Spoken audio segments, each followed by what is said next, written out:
내일 모레 금요일 날 11시에 서울시 의회 앞에서 서울 학생인권조례 폐지를 위한 집회가 있습니다. 그것이 얼마나 학생을 인권이라는 빌미로 타락을 시키고 있는지 우리는 똑똑히 보아야 하고, 우리들과 상관없는 문제가 아니라 교육의 문제는 너무 중요하니까 이 일에 시간 되시는 우리 성도님들, 오늘 영상에 참여하고 있는 우리 모든 성도님들은 꼭 참석해 주시면 감사하겠습니다. 자, 레위기서 13장은 나병 환자를 어떻게 진단하고 어떻게 처리할 것인가, 이것이 아주 오랜 많은 내용이 이렇게 있는데요. 이걸 첫째, 누가 그러면 암 환자를 진단하느냐? 제사장의 몫이에요. 제사장. 그 당시에는 왕도 없고 지금 광야에서 이스라엘 백성들이 임시 지금 조직 임시 행정이기 때문에 이 역할을 제사장이 하도록 했지요. 근데 어떻게 격리를 하느냐? 1회씩 7일씩 2번에 걸쳐서 격리하는 거예요. 한 번 격리하고 나서 상태를 보아서 한 번 더 격리하고 14일을 격리하는 것입니다. 그러면 근데 나병 환자라고 판별이 되거든. 이 판별하는 게 굉장히 자세히 나와 있거든요. 단순한 피부병인지 이게 진짜 나병인지 그걸 진단하기 위해서 일단 격리시키고 다시 확인한 다음에, 그리고 아주 자세하게 상처 부위가 어떤지 그 증상이 어떤지 이런 것들을 아주 자세하게 보게 하는데, 그리고 나서 단순한 피부병이었으면 다시 공동체에 복귀시키는 거예요. 그러나 그렇지 않으면 나을 때까지 격리시키는 거죠. 이렇게 했다는 거죠. 자, 참 놀라운 것은 성경은 이미 지금부터 3,500년 전에 전염성이 있다는 걸 알고 있었다는 거예요. 바이러스가 있다는 거예요. 그걸 바이러스라고 말은 안 했지만은 공동체에서 격리시켰다. 이건 단순히 피부가 흉하고 나병 환자가 갖고 있는 외적인 어떤 흉한 모습 때문에 격리시킨 게 아니고, 하나님은 외모를 취하지 아니하셨고 대머리를 부정하다고 하지 않았어요. 그러나 대머리도 여러 종류가 있다. 그러니까 나병으로 인하여 머리가 빠진 사람은 부정한 거예요. 자, 성경에 부정하다라고 하는 말은 굉장히 강한 말이라고 그랬어요. 이제 앞으로 이제 나오는데 어떤 경우에 대해서 하나님이 이런 경우는 부정하다. 그러면 이스라엘 공동체에서 쉽게 말하면 살아남기가 어려워요. 부정하다. 그러면 같이 누가 옆에 있을 수가 없어. 부모 자식 간에도 자식이 부정하다. 그러면 같이 있을 수가 없어요. 근데 왜 이러냐? 낙인 찍어버리는 게 아니고, 제가 지난번에 봤는데 12장에서도 산모 정결법. 산모가 아이를 출산했을 때 부정하다 그래 버렸어요. 부정하다. 아이 낳은 게 무슨 부정이야. 근데 부정하다 어느 기간 동안 80일, 40일 남자 여자를 낳았을 때 구분해 가지고 부정하다가 딱 이건 뭐예요? 합법적으로 그 산모를 지키려고 하는 거다. 부정한 여자를 그 기간 동안에 같이 하면 그 사람도 부정해져 버리는 거예요. 하다못해 부정하다고 낙인 찍힌 사람이 어떤 물건을 만졌는데 그 물건을 다른 사람이 만지면 이 사람도 부정한 사람이 돼버리는 거예요. 그러니까 철저히 고립시켜버리는 거예요. 그러니까 하나님이 부정하다 해가지고 고립시킬 경우는 두 가지예요. 첫째는 보호할 목적. 두 번째는 그것이 죄로 인하여 전염될 경우, 전염되지 못하도록, 이 모든 것은 결국은 뭐냐면 하나님을 위한 게 아니에요. 뭐예요? 이스라엘 백성을 위한 거라는 거죠. 하나님의 말씀을 주시고 그 말씀을 지키라고 하신 이유는 하나님께서 독선적이기 때문에 그런 게 아니고 철저히 그 말씀을 읽고 지켜야 할 우리를 위해서 그 사랑으로 주셨다는 것을 잊지 말아야 한다는 것이죠. 그러므로 그분을 사랑하는 자는 요한 1서에 기록된 대로 그의 계명은 결코 무겁지 않다. 그 의도를 알고 하나님을 진심으로 중심을 다하여 사랑한다면 이 말씀을 읽고 이 말씀이 부담으로 다가오고 무거운 짐으로 다가오는 게 아니라 이 말씀을 지킬 수 있는 힘이 생기는 거다라는 거예요. 핑계가 될 수 없어요. 우선순위 가치의 문제지 말씀을 지키는 것이 정말로 어렵냐 그렇게 물어보면 결코 그렇지 않다. 십계명을 지키는 것이 그렇게 어렵냐 결코 그렇지 않다. 그 말이죠. 자, 13절을 한번 봐요. 13절 시작 같이 보겠습니다. 시작. 그가 진찰할 것이요 나병이 과연 그의 전신에 퍼졌으면 그 환자를 정하다 할지니 다 희어진 자인즉 정하거니와. 자, 나병도 두 종류가 있어요. 뭐냐면 소록도에 가면 나병 환자가 지금은 거의 없어졌어요. 근데 우리 학교 다닐 때 소록도에 계시는 교회 집사님들이 오셔서 간증하고 투성한 적이 있었는데 이분들은 흉측하게 얼굴들이 다 일그져 있죠. 손가락이 다 잘려 있고. 근데 전염성이 없어요. 그러니까 그 기간이 끝난 거예요. 한참 병이 발발해가지고 있을 때는 전염이 되지만 그 기간, 이제 병이 끝난 거죠. 그러면 양성 환자가 되는 거예요. 음성 환자가 돼서 그분은 일반인과 같이 밥을 먹고 생활을 해도 아무 지장이 없어요. 성경은 그걸 알고 있었어요. 한센스 병이 그런 특징이 있다는 걸 3,500년 전에 알고 있었어요. 그래가지고 나병 환자인데 격리 기간이 끝났고 그 다음에 분명히 오늘 13절에 놀랍게도 나병 환자라는 거예요. 나병 환자인즉 그랬잖아요. 나병 환자인데 정하대. 그 전에는 나병 환자는 부정하다며. 도대체 어쩌자는 거예요. 나병 환자가 부정하다고 낙인 찍혀가지고 격리를 시켜놓고 또 난데없이 오늘 다른 구절에는 나병 환자인즉 그러나 정하다. 뭐예요? 전염성이 끝났다. 그러니까 한참 진행 중인 환자와 그 기간이 끝나서 이제는 음성 환자가 된 경우에 징후가 다르다는 거예요. 징후가. 그 진찰을 해보면. 그것까지 지금 다 성경에 기록을 해가지고 시간 관계상 다 못 살펴보는 거예요. 그것을 구분을 철저히 하는 방법까지 내세워가지고 처방하는 방법, 처리하는 방법 어떻게 해가지고 그 기간까지 딱 해가지고 다시 공동체에 이제 들여오는 정결 예식을 통하여 손가락이 문드러지고 머리털이 다 없어졌지만은 공동체로 복귀시켜가지고 일상생활을 할 수 있도록 하셨다. 그래서 이제 14장에 보면 공동체로 다시 받아들이는 정결 예식이 나오는 거예요. 이게 그냥 이야기가 아니에요. 이게 과학입니다. 과학. 내가 누차 말해서 성경은 읽을수록 과학과 같다. 과학. 이렇게 논리 정연하고 엄청난 이런 이야기가 어디가 있냐 이 말이죠.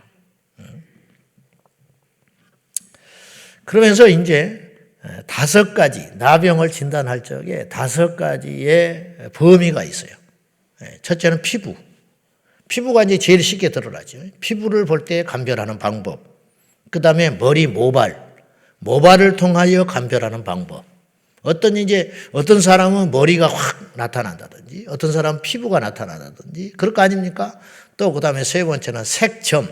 피부가 이렇게 허옇게 된다든지, 이게 색이 발한다는 거지.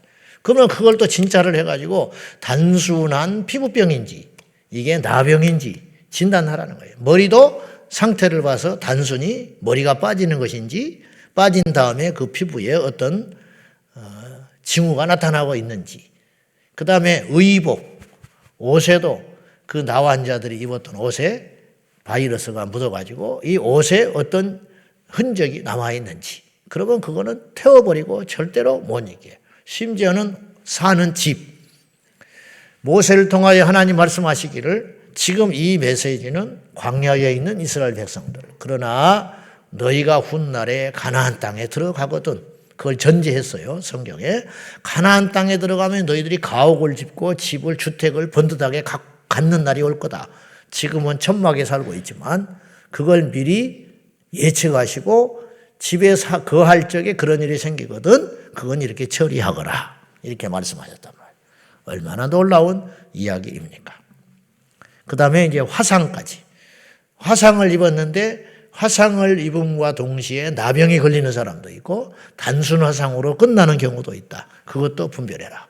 이렇게 세밀하게 말씀하셨어요. 근데 이제 격리되는 순간 내가 나 환자가 된 거예요. 어떤 경로에서 됐든지 나 환자가 됐을 경우 격리된 나 환자는 어떤 액션을 취하게 해야 되느냐. 45절 봐요. 같이 보겠습니다. 45절. 자, 시작. 나병 환자는 옷을 찢고 머리를 풀며 윗 입술을 가리고 외치기를 부정하다, 부정하다 할 것이요. 자, 이게 공표해버려요. 공포. 내가 나 환자요. 그런 거예요. 나는 머리를 풀고 윗 입술을 물고 부정하다, 부정하다. 그렇게 외치라고 하는 거예요. 진영 밖에서. 격리시킨 다음에 그건 뭐예요? 나팔 불게 하는 거예요. 아, 저 사람이 나 환자구나. 나 환자는요, 그 나 환자의 간증을 보면 가족도 부끄러워한대요. 그리고 심지어는 죽이려고 했대요. 예전에. 몇십 년 전만 해도. 다른 병은 나 환자의 김효성 목사님 간증하신 걸 들어보면 이런 얘기가 나와요. 다른 병은 다 온 식구가 희생해가지고 고쳐주려고 한대요. 근데 나 환자는 없어졌으면 한다는 거예요. 가족의 수치. 그 동네에 못 살아.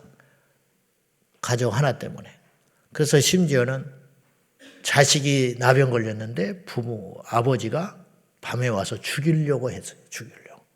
낫을 들고 들어왔는데 자는 척 했대요. 어린애가. 근데 차마 못 죽이고 왔다 갔다 밤새껏 하다가 새벽녘에 쌀을 이렇게 어디를 가자 하더니 보따리를 짊어지고 산속에 데려가더래요. 그러더니 툭 던져주면서 네가 살면 살고 짐승의 밥이 되든지 살든지 네 운명이다 하고 돌아서서 울고 예언하는 자기를 버려두고 아버지가 가버리더래. 그래가지고 흘러 소록도까지 간 거예요. 그래가지고 그게 언제냐면 지금부터 5, 60년 전에 그런 일이 있었다는 거예요. 7, 80년 전에. 그런데 이미 3,500년 전에 나와 환자를 이렇게 처리를 했다. 근데 언뜻 보면 무시하는 것 같고 굉장히 이 사람을 뭐라고 할까 이렇게 차별을 하는 거. 요즘으로 따지면 인권을 무시하는 것 같잖아요. 근데 이 성경의 이 놀라운 진리와 역설이 여기에 있는 거예요. 이렇게 함으로 공동체를 다 지키려고 하는 거예요. 그러니까 이제 요새 세상이 시끄러운 것은 인권이냐 이게 범죄냐 하는 문제거든요. 이것이 경계가 확실한 게 성경이에요. 진리라고. 즉 차별과 차이를 구분하는 거. 이것이 성경인데 마귀는 이 경계를 깨버렸어요. 그래서 세상이 시끄러운 거예요. 세상. 일례로 에이즈 환자는 인권이라는 이름으로 에이즈 환자를 숨겨두기에 급급합니다. 심지어는 에이즈 검사를 받을 적에 이름도 안 밝혀요. 전화번호만 하나 써놓고 가면 돼요. 그리고 가명을 써요. 아무개다, 개똥이다. 주소 안 쓰게 합니다. 그리고 전화번호만 딱 하고 가면 전화로 연락을 해요. 당신 에이즈 걸렸어. 그러면 이제 그때 오라는 거예요. 안 오면 어떡할 거예요? 안 오면 끝이야. 안 오면. 무슨 수로 잡아냅니까? 물론 추적해서 잡아낼 수 있죠. 전화로. 그러면 어떻게 할까요? 그 다음날 신문에 나와. 모자이크 처리해가지고 에이즈 환자가 나는 인권 침해 당했어.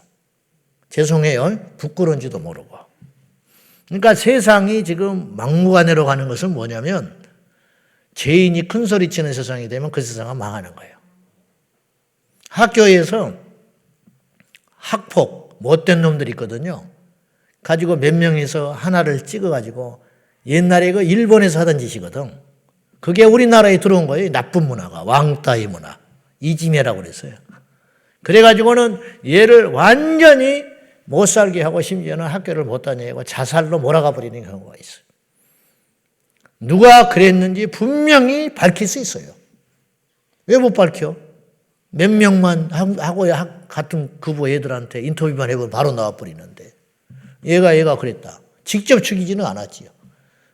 그러나 간접 살인한 거 아닙니까? 예를 들면 아파트에서 떨어지게 만들고 목을 매게 만들고 그랬다. 근데 히덕거리고 돌아다녀 학교를. 못 건드려. 인권. 그럼 주군의 인권은 어떻게 해? 주군의 인권은 평생 가슴에 묻고 피 맺혀서 사는 부모는 누가 책임질 거예요? 그러니까 사회법이라는 건 그런 거를 보호해 줘야 된다는 거예요. 그리고 가해자도 장기적으로는 그것이 좋아요. 그래야 정신 차리고 살 거 아니에요. 그리고 그런 일이 안 생기죠. 근데 이제 계속 그런 일이 생겨. 제일 우라통이 터지는 건 뭐냐면 피해를 입은 내 새끼는 정신병원에 가서 들락거리면서 약을 먹고 학교를 못 다니고 전전하고 다니는데 그리고 이제 다른 학교로 가. 그럼 다른 학교 가면 딱 이미 가기 전에 알고 있어. 걔 그 학교에서 왕따였단다. 학교 제대로 못 다녀요. 그러면 옛날 같으면 지켜주고 얼마나 힘들었냐. 그 학교, 그 못된 것들을 만나가지고. 이게 옛날에 그랬다고. 새로 전화가 오면 막 잘해줬어요. 우리는 시골에 살 때 서울서 누가 전화 왔다 그러면 막 이렇게 우러러봤어. 서울서 왔다고. 요새는 상대를 안 해줘버려. 다른 학교에서 왔다. 그러면 또 그날부터 왕따야. 그러니까 전학을 잘 안 하려고 그래. 웬만하면 학교를 버티고 다니려고 그래. 왜 이렇게 학교가 이런 문화가 만들어졌냐 이거예요. 왜? 아주 나쁜 문화를 만든 거지요. 약자를 지켜주고 보호해주고 그러나 교활하고 악한 자들에 대해서는 징계를 해가지고 정신 차릴 때까지. 이게 차별입니까? 근데 이렇게 된 거예요 지금.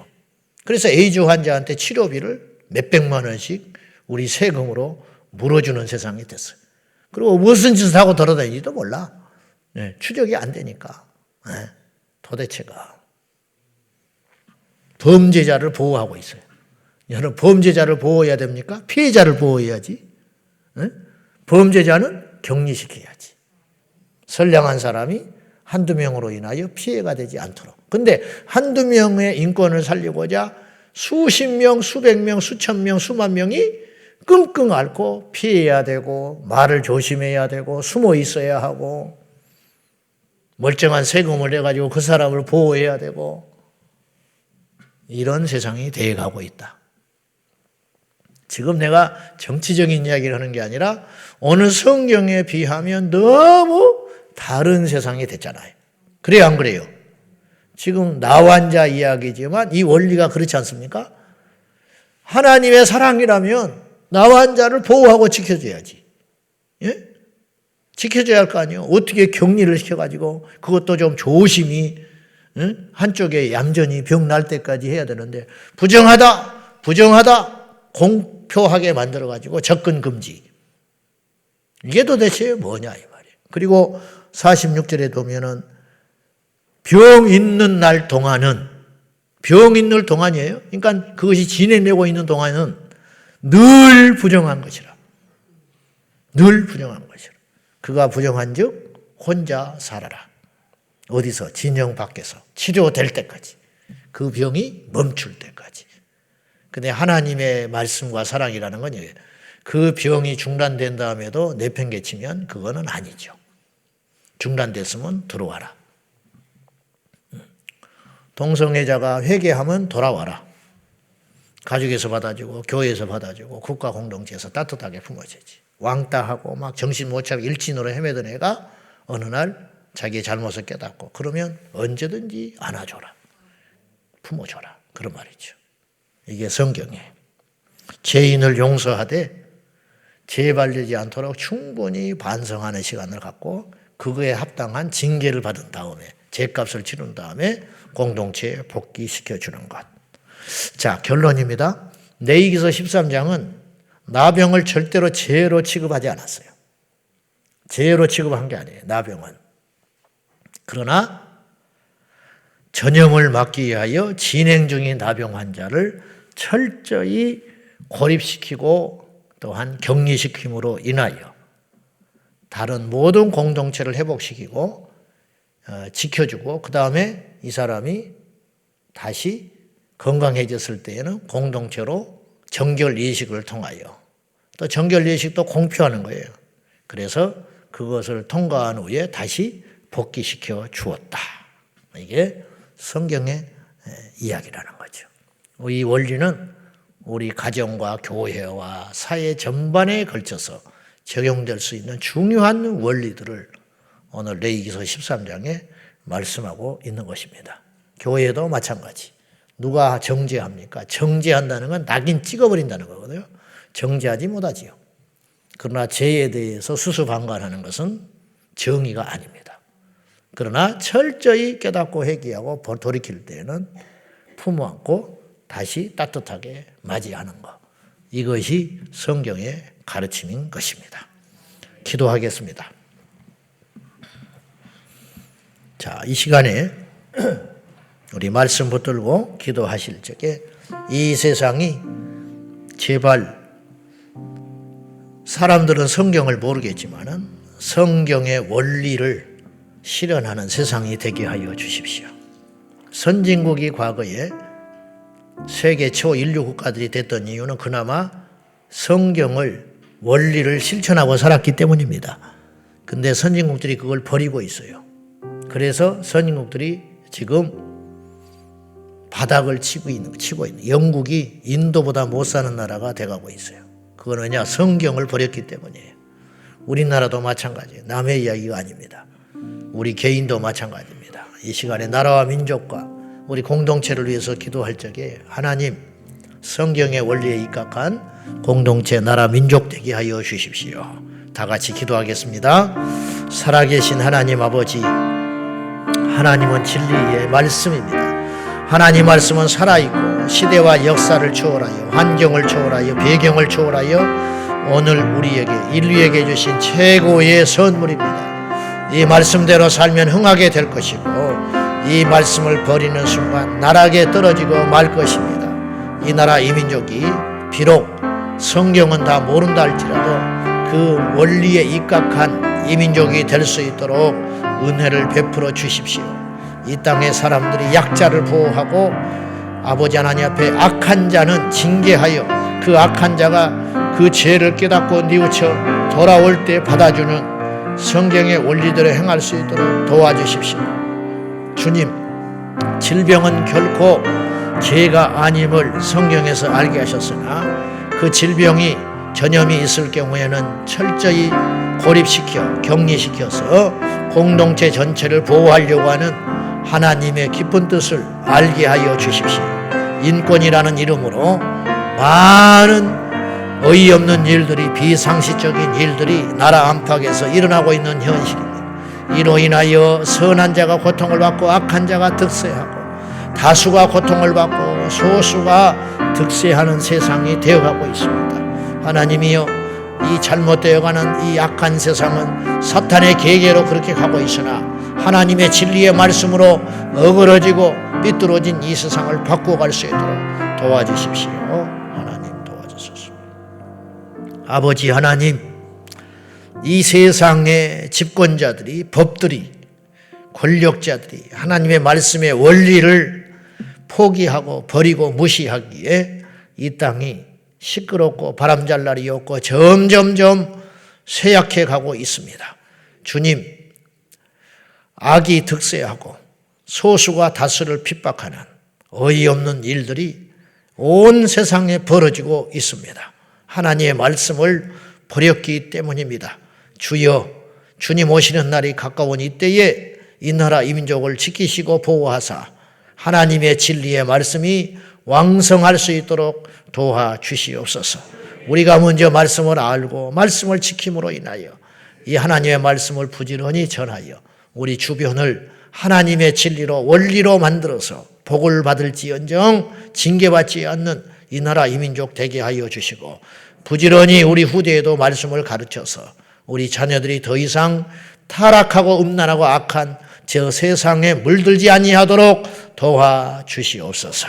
예수님의 이름으로 간절히 기도하옵나이다. 아멘. 주여, 주여, 주여.